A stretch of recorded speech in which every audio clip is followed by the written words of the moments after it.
des Vaters und des Sohnes und des Heiligen Geistes. Die Gnade unseres Herrn Jesus Christus, die Liebe Gottes des Vaters und die Gemeinschaft des Heiligen Geistes sei mit euch.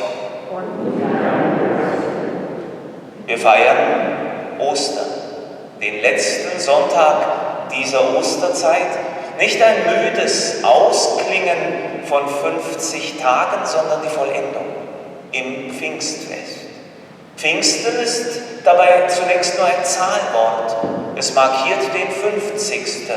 Ostertag. Das Geschehen hinter diesem Zahlwort, es muss damals gewaltig gewesen sein. Da hat es ganz schön gerumpelt, da hat es gebebt im Haus, in den Herzen und bei uns. Was wird geschehen, wenn wir nun ernsthaft rufen, komm, Schöpfergeist? Wenn wir beisammen sind, wie einst die Apostel, die damals in ihrem Abendmahlsaal, wir hier in diesem Festsaal des lieben Gottes. Und wir rufen um den Geist, der uns leben, atmen, glauben lässt.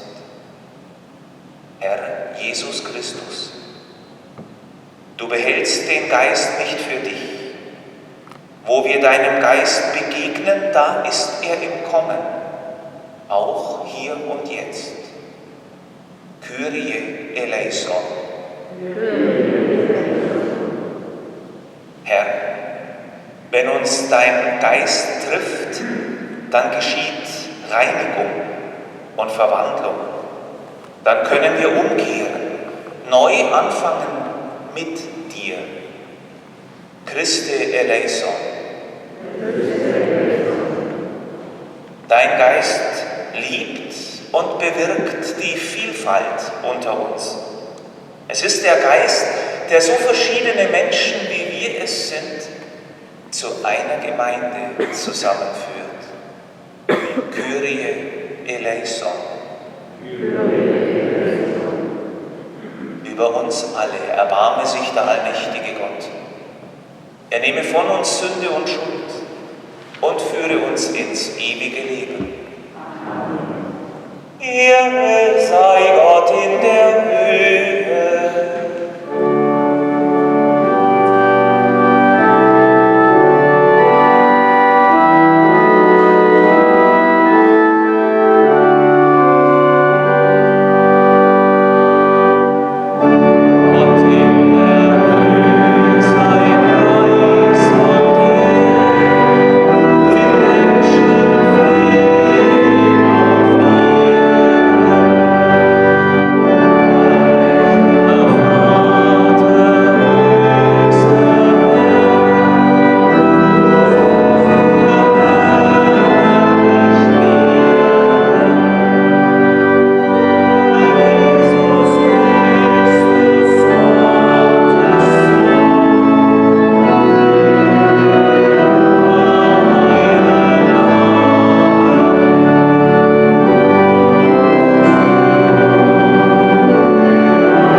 Lasset uns beten.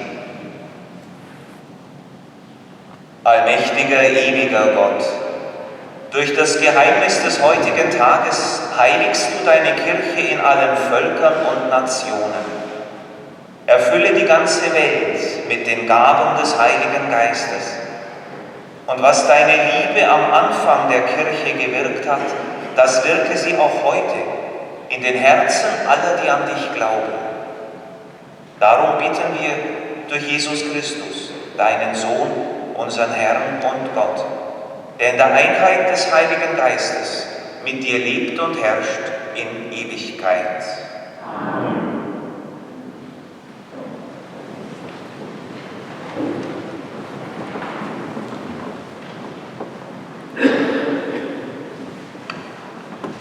Lesung aus der Apostelgeschichte. Als der Tag des Pfingstfestes gekommen war, waren alle zusammen am selben Ort. Da kam plötzlich vom Himmel her ein Brausen, wie wenn ein heftiger Sturm daherfährt, und erfüllte das ganze Haus, in dem sie saßen. Und es erschienen ihnen Zungen wie von Feuer, die sich verteilten. Auf jeden von ihnen ließ sich eine nieder. Und alle wurden vom Heiligen Geist erfüllt und begannen, in anderen Sprachen zu reden, wie das der Geist ihnen eingab. In Jerusalem aber wohnten Juden, fromme Männer aus allen Völkern unter den Himmel. Als sich das Getöse erhob, strömte die Menge zusammen und war ganz bestürzt, denn jeder hörte sie in seiner Sprache reden.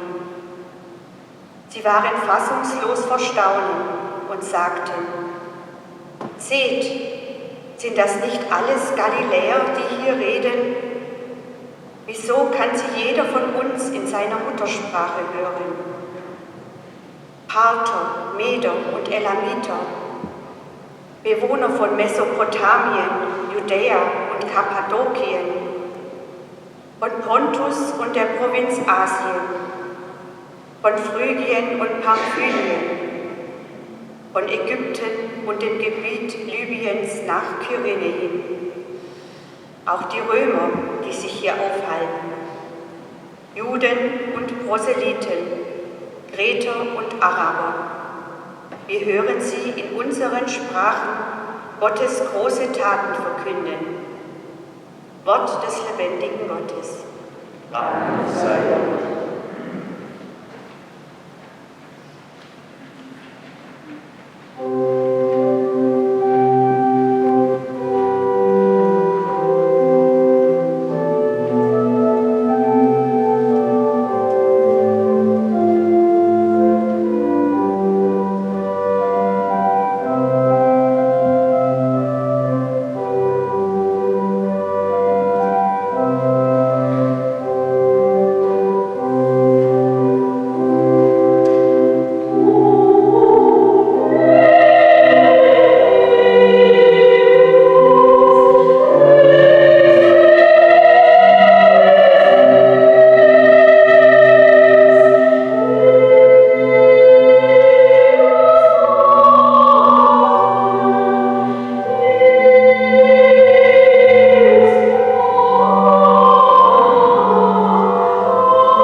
Lesung aus dem ersten Brief des Apostels Paulus an die Gemeinde in Korinth. Schwestern und Brüder, keiner kann sagen, Jesus ist der Herr, wenn er nicht aus dem Heiligen Geist redet. Es gibt verschiedene Gnadengaben, aber nur den einen Geist. Es gibt verschiedene Dienste, aber nur den einen Herrn. Es gibt verschiedene Kräfte, die wirken, aber nur den einen Gott. Er bewirkt alles in allen. Jedem aber wird die Offenbarung des Geistes geschenkt, damit sie anderen nützt. Denn wie der Leib einer ist, doch viele Glieder hat, alle Glieder des Leibes aber, obgleich es viele sind, einen einzigen Leib bilden, so ist es auch mit Christus. Durch den einen Geist wurden wir in der Taufe alle in einen einzigen Leib aufgenommen, Juden und Griechen, Sklaven und Freie. und alle wurden wir mit dem einen Geist getränkt. Wort des lebendigen Gottes.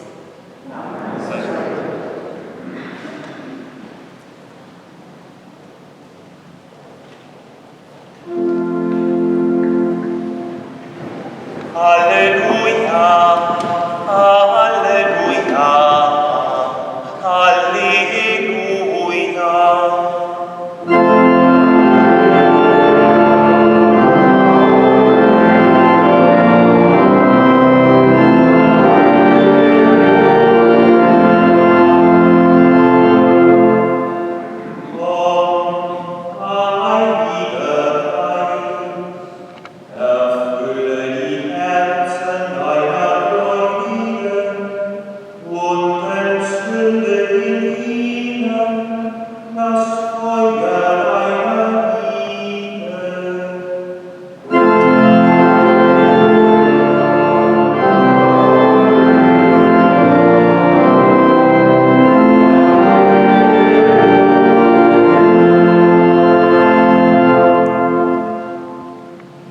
Der Herr sei mit euch.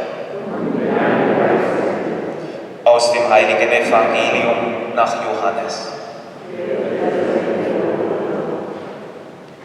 Am Abend des ersten Tages der Woche, als die Jünger aus Furcht vor den Juden bei verschlossenen Türen versammelt waren, kam Jesus, trat in ihre Mitte und sagte zu ihnen: Friede sei mit euch. Nach diesen Worten zeigte er ihnen seine Hände und seine Seite. Da freuten sich die Jünger, als sie den Herrn sahen. Jesus sagte noch einmal zu ihnen: Friede sei mit euch. Wie mich der Vater gesandt hat, so sende ich euch.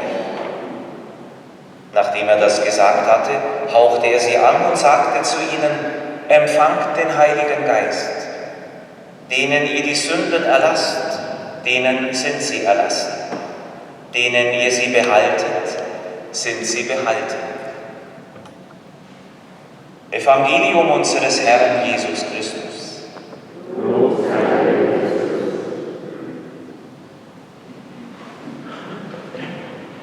Nehmen Sie einen Augenblick Platz, bitte.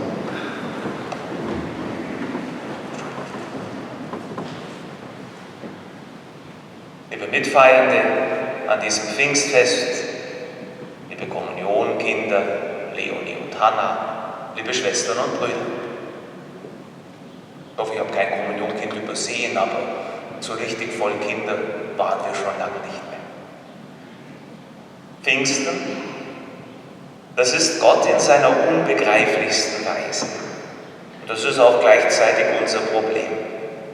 Wenn wir was feiern, dann wollen wir schon was begreifen, im wörtlichen Sinne, in der Hand haben. Drum ist Weihnachten so schön. Kind, Krippe und vieles, was nicht in der Bibel steht. Geschenke, Baum, Trali, Trala. Weihnachten scheinbar zu begreifen. Selbst der Karfreitag, so düster er ist, da ist immerhin noch ein Kreuz, das man greifen kann, an dem man sich vielleicht auch festhalten kann zur Not und in der Not. Auch Ostern mit seinen Symbolen zumindest, der Osterkerze, die nun 50 Tage lang gebrannt hat hier in der Kirche. Das Osterwasser, verschiedenes anderes. Aber was bitte? Pfingsten nicht zu fassen. Vom Geist hören wir. Vom Geist, der in Gestalt einer Taube auf den eben frisch getauften Jesus im Jordan herabgekommen ist, über unserem Taufstein so deutlich, so großartig zu sehen. Die Taube, wir finden sie an verschiedenen anderen Stellen der Kirche. Manche springen einem sofort ins Gesicht, andere können uns nur begabte Kirchenführer zeigen, weil man sie fast übersehen würde. Wäre mal lohnend, auf Taubensuche zu gehen, und doch der Geist ist keine Taube. Vom Feuer hören wir. Unter Feuer können wir uns mehr vorstellen, Feuerzungen, die auf die Apostel herabgefallen sind, als der Pfingsttag gekommen war. Und doch ist der Geist weder eine Taube, noch ein Feuer im irdischen Sinne. Was aber ist der Geist? dann nehmen wir einfach unseren Geist, unseren Verstand, unsere Seele. Auch davon sehen wir nichts. Und doch wollten wir nicht behaupten, wir hätten keinen Verstand. Manchmal gebrauchen wir ihn mehr, manchmal weniger, aber er ist da. Es gibt diese Seite in uns, unser Fühlen, Denken. Das, was wir empfinden, das, was wir sind, das ist ja nicht das, was wir nach außen zeigen, da ist ja innen mehr. Wir sehen den menschlichen Geist nicht, aber wir sehen, was er tut. Im Positiven wie manchmal auch im Erschreckenden. Wir sehen, was der Mensch fertig bringt. Wenn einer große Werke schreiben oder malen oder komponieren kann, wenn Menschen hergehen und Bauwerke schaffen, die in ihrer Größe, in ihrer Ausgestaltung beachtlich sind. Der menschliche Geist kann Großes. Gottes Geist kommen wir auch eher auf die Spur, wenn wir schauen, was er bewirkt. Ohne den Geist Gottes ist es eng, richtig eng, auch in der Kirche. Gut, da ist es im Moment nicht eng, weil wir auseinanderrücken müssen, aber das ist ja nur ein Thema auf Zeit. Oder ist es ein Thema, in dem die Zeit uns fragt, was wir daraus machen? Was ist dieses Corona? Die einen sagen, es ist lang nicht so schlimm und es ist rum. Die anderen sagen das Gegenteil und wir sitzen irgendwo dazwischen. Die einen protestieren dafür und dagegen und die anderen wissen nicht, wie sie sich verhalten sollen. Braucht es diesen Mundschutz? Braucht es diese Maßnahmen? Zweierlei weiß ich. Zum einen wäre es nicht so abgegangen, wie es im Moment scheint. Dieselbe Regierung, die jetzt beschimpft wird, weil sie zu streng scheint, wäre genauso beschimpft worden, weil sie uns davor nicht bewahrt hat. Und zum anderen weiß ich, dass ich nicht weiß, wie es weitergeht. Das ist die ideale Voraussetzung für Pfingsten. Das ist eine Enge im Menschen, die sich nach der Weite sehnt. Kann ja auch sein, dass der Mensch mit seiner Enge zufrieden ist. Ich staune manchmal, wie eng das menschliche Denken werden kann. Als hätte der Mensch unsichtbare Scheuklappen auf. Und was außerhalb seines Denkens, seiner Meinung, seines Weltbildes ist, das kann nicht sein. Ich mache mir die Welt, wie sie mir gefällt. Das ist eng. Weite kam an Pfingsten von woanders her. Und zwar da, wo die Enge nicht mehr weiter wusste. Zur Erinnerung, es hat begonnen an einem Grab. Und ein Grab ist für mich der Inbegriff der Enge. Kein Ausweg mehr. Sehr enge Abmessungen. Nicht unbedingt ein Ort, den wir uns erträumen, aber ein Ort, der uns bevorsteht. Enge. Und dann ist dieses Grab plötzlich offen. Also nicht vor, sondern nach der Beerdigung. Ein Grab, das offen ist und das aus der Enge eigentlich Weite verheißt. Und da kommt Maria von Magdala und sieht das leere Grab. Und die Frauen, und die gehen heim und sagen es natürlich den Männern, den Aposteln. Und dann kommen die Apostel, Petrus, Johannes, die gehen ans Grab, die sehen das leer, beinahe aufgeräumt. Und was machen sie? Sie gehen wieder heim, in die Enge, und sperren die Türen sorgsam zu. Und hinter verschlossenen Türen warten sie, weil sie zugeben können, wir können es nicht machen. Ob das nur ein Bild ist, das wir heuer mit dieser Osterfeier der ersten Gemeinde erstaunlich nahe waren. Vor 50 Tagen mussten wir hier hinter verschlossenen Türen die Osternacht feiern. Es war furchtbar. Jesus lebt und kaum ein Mensch ist da. Halleluja! Und die wenigen, die da waren, haben zwar eingestimmt, aber danach sind wir mit sehr verhaltener Freude wieder heimgegangen. Und hinter diesen verschlossenen Türen haben wir uns gesehnt, dass das wieder anders wird. Auf diesem Weg sind wir jetzt. Aber was sagt uns diese Zeit? Ist das nur ein dummer Unfall gewesen, ein seltsamer Zufall, eine Laune der Weltgeschichte? Was haben wir als Kirche eigentlich in dieser Zeit gemacht, aus dieser Zeit gelernt? Manche hat vielleicht gelernt, wenn ich daheim auf dem Sofa sitze und mir das Ganze anschaue, ist es nicht ganz dasselbe. Denn ich habe nicht die Schwelle überschritten, die mir bewusst macht, ich bin jetzt in seinem Bereich. Ich sitze da, wo ich gestern den Krimi und morgen irgendwas anderes angeschaut habe. Nur, dass es jetzt keine Chips dazu gibt.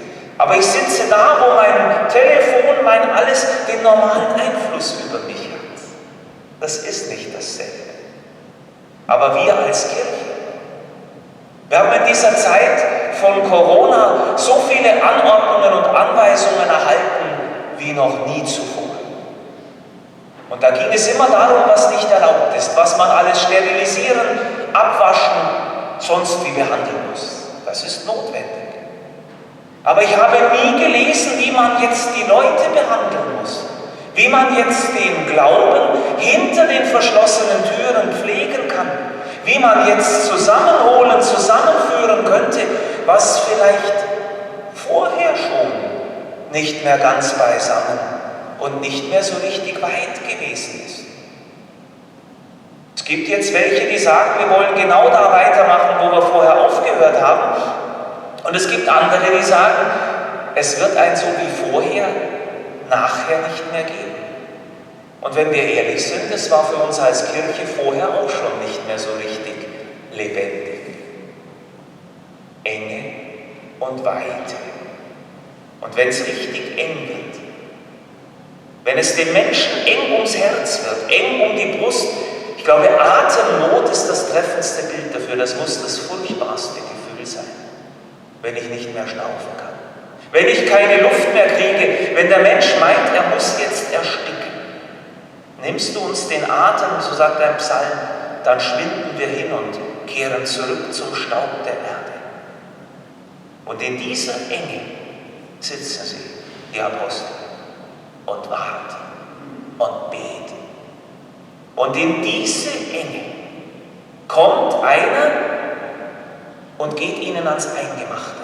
Pfingsten geht ans Eingemachte, weil es an die geht, die sich eingeschlossen hatten. Und jetzt schickt er ihnen den Geist, indem er sie anhaucht. Geht ja gar nicht. Schon in normalen Zeiten. Aber in diesem Jahr, wo Anhauchen, Beatmen, nahe kommen, einfach tabu sein müssen, da brauchen wir es nicht. Dieses göttliche Nahekommen, diese göttliche Mund-zu-Mund-Beatmung des Glaubens, die uns über alles Schriftliche, Verschriftete, Verkopfte, Geordnete hinaus glauben lässt. Oder glauben wir im Ernst, wenn alle Corona-Anweisungen befolgt sind, ist das Leben zurück? Ich stehe dahinter. Hinter allen Putz, Sauberkeitsmaßnahmen, Hygiene war schon vorher nicht schlecht, kein Problem. Und zur Not auch diese Masken und zur Not die Kommunionausteilung mit dem Zeug, ja. Aber das ist es nicht. Das ist nur der Rahmen. Die Weite muss woanders herkommen, die muss in uns, in unsere Kirche, in unseren Glauben wieder hinein. Dazu braucht es den Geist. Damals haben sie die Türen aufgemacht und den Mund dann auch. Sie hatten Feuerzungen, stellen wir uns das mal wörtlich vor. Zungen, die brannten, die einfach nicht mehr die Klappe halten konnten. Und sie mussten hinaus und mussten davon erzählen. Das Herz brannte und es musste weiter gesagt werden. Und die Kraft dazu fanden sie in ihrem Abendmahlsaal, in ihrer Kirche. Sie waren da, sind immer wieder dahin gekommen. Ein erster Schritt, seien wir da. Kommen wir immer wieder. Den Rest macht er mit uns. Spöttisch gefragt. Was haben die Schlagersängerin Andrea Berg und der Heilige Geist gemeinsam? Und die eine müssen sie nicht kennen, den anderen müssen wir immer mehr kennenlernen.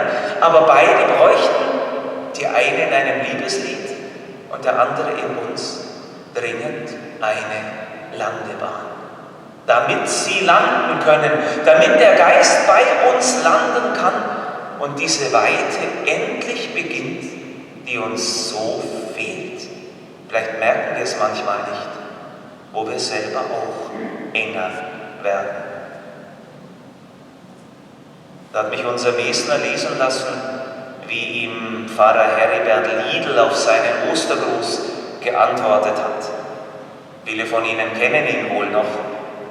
Er hat geschrieben, und ich denke, wenn wir ihn ein bisschen ins Gebet einschließen, darf ich Ihnen das jetzt auch weiter sagen. Seit meinem Schlaganfall kann ich vieles nicht mehr. Mit das Schlimmste ist für mich der Schnaufer.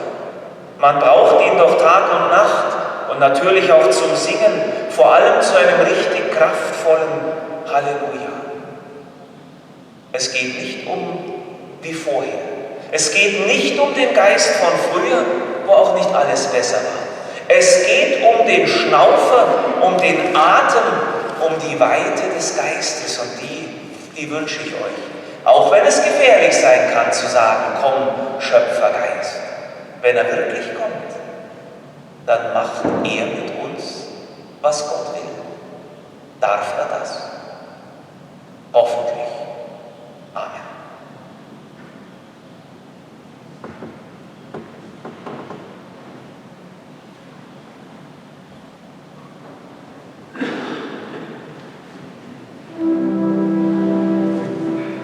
Credo in unum Deum, credo in unum Deum, credo in unum Deum, credo in unum Deum.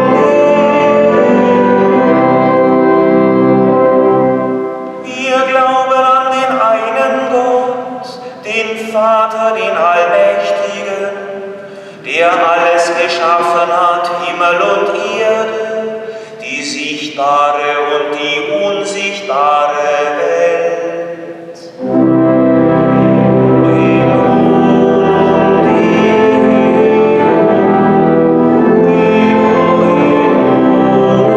Deum, und an den einen Herrn Jesus Christus, Gottes eingeborenen Sohn, aus dem Vater geboren vor aller Zeit.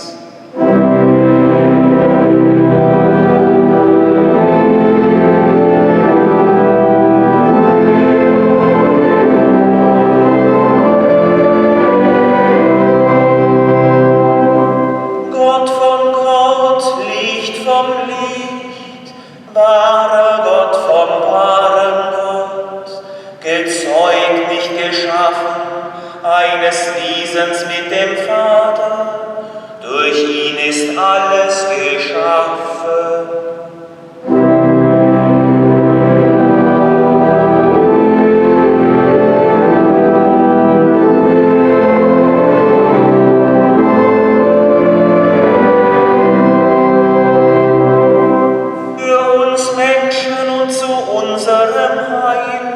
Ist er vom Himmel gekommen, hat Fleisch angenommen durch den Heiligen Geist von der Jungfrau Maria und ist Mensch geworden.